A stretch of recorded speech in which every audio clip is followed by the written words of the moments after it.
Okay, guys, so kind of the first step that you're going to want to do, specifically when you're going to adapt a print. This is probably a very, very common way that prints are designed in industry, at least for mass production.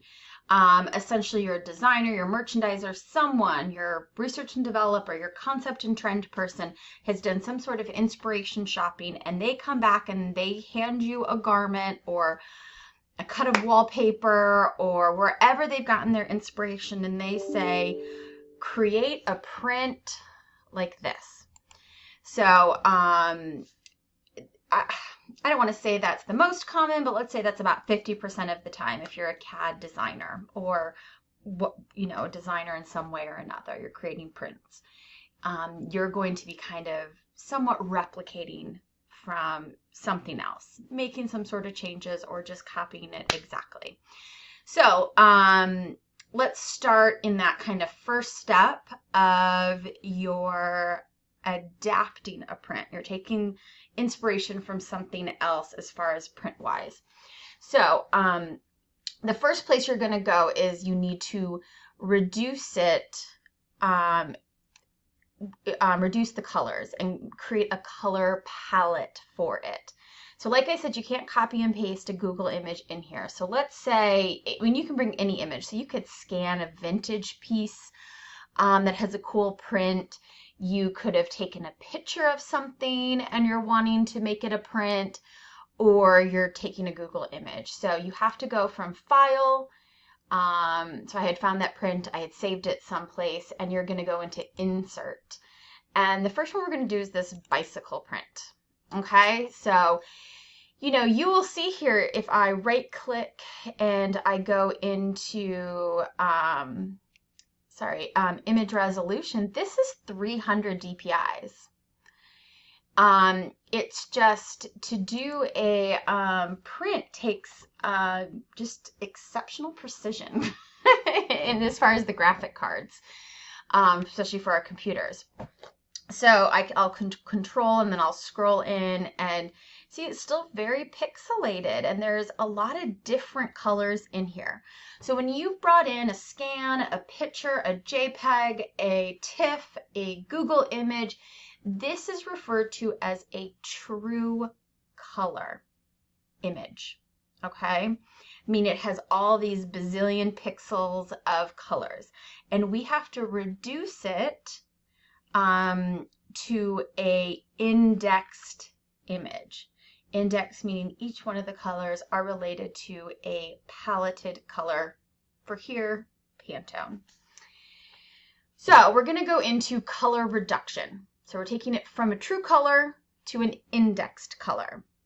So you open up your true colors.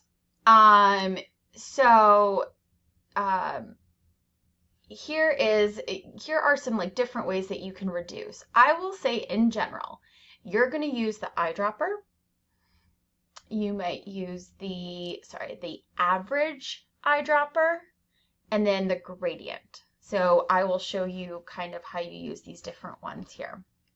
So I like to scroll in so I can really pick the pixelated. So first I'm going to get my ground color. So I always like to make I always like to have my true color image and my index colored image so I can see it. So I always make it a new object and you really want to preview it. So this is showing you your true color image and how you're going to index it. So you can kind of see if you're getting the color right. And of course you can always move this over, to be able to see both of them. So honestly with this cream, you see how there's just a lot of different variation of cream color here, probably because it is so pixelated. I'm going to do the average eyedropper and I'm going to kind of draw around what I think would kind of capture all this cream. So now this cream becomes my ground color. It's one color. See how now I have an actual RGB, or it can be a Pantone color. It's a Pantone color essentially. Okay, so now I'm going to scroll in just a little bit more because I want you to kind of really look at this. So I kind of have these brown variations of the bicycle and kind of these gray variations for kind of the shadow and the spokes. So ideally, I'd like to get this to be very simple. So maybe just 2 browns and a gray. So I'm going to try just doing an eyedropper and really just kind of picking, I kind of want to pick like a mid-tone kind of gray here and see if I can capture the spokes. So here we go. Okay, that's not too bad. And now I want to pick like the browns. And I think I am just gonna, I might do this dark brown and see how it's building this with true colors.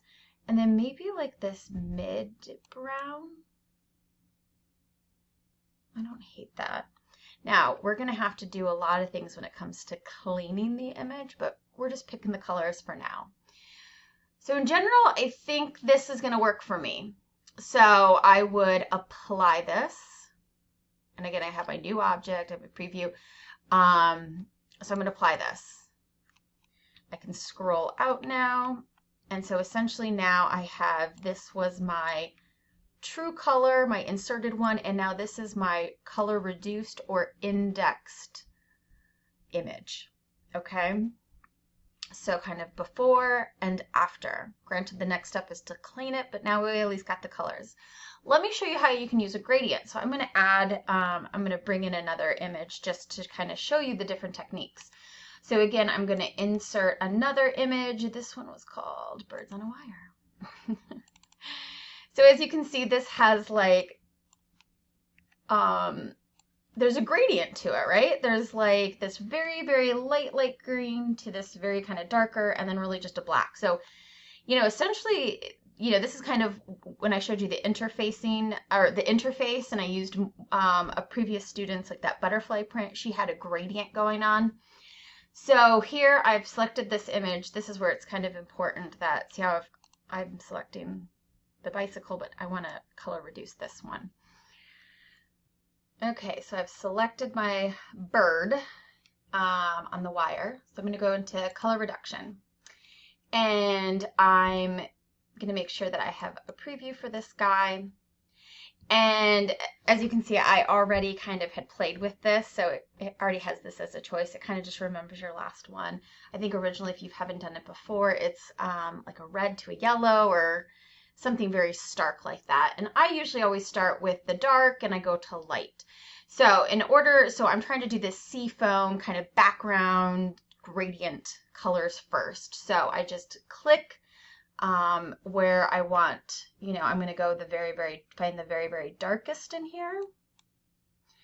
And then I click the light one and I try to find the very, very lightest in here. And let's say like, oh, I accidentally selected something that wasn't the lightest. All you have to do is just click it again and it'll give you the eyedropper to do it.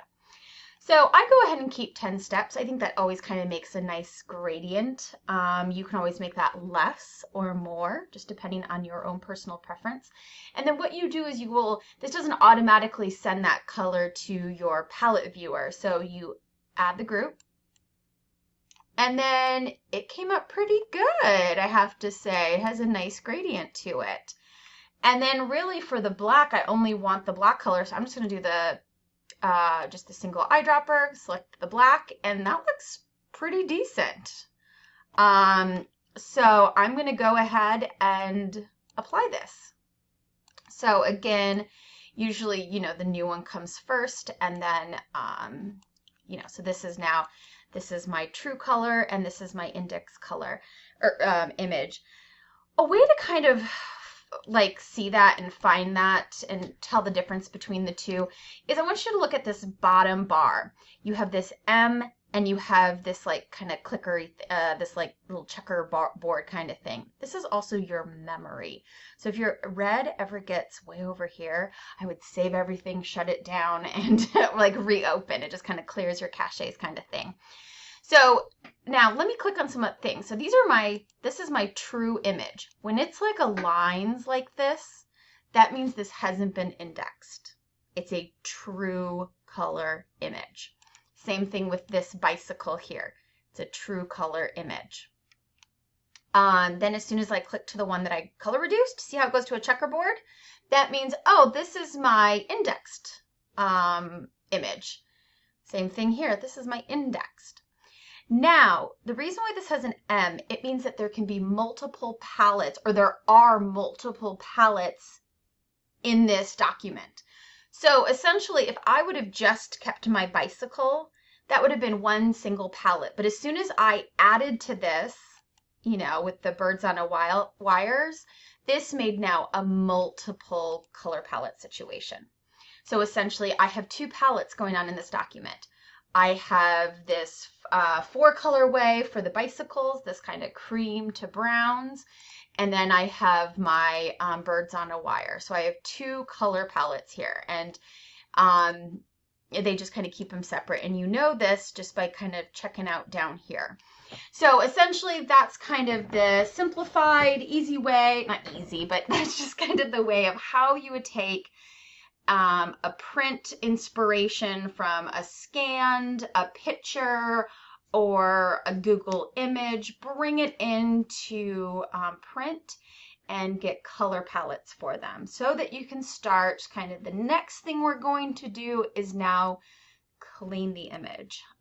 And that is what can be quite a work driver. So stay tuned for the next one.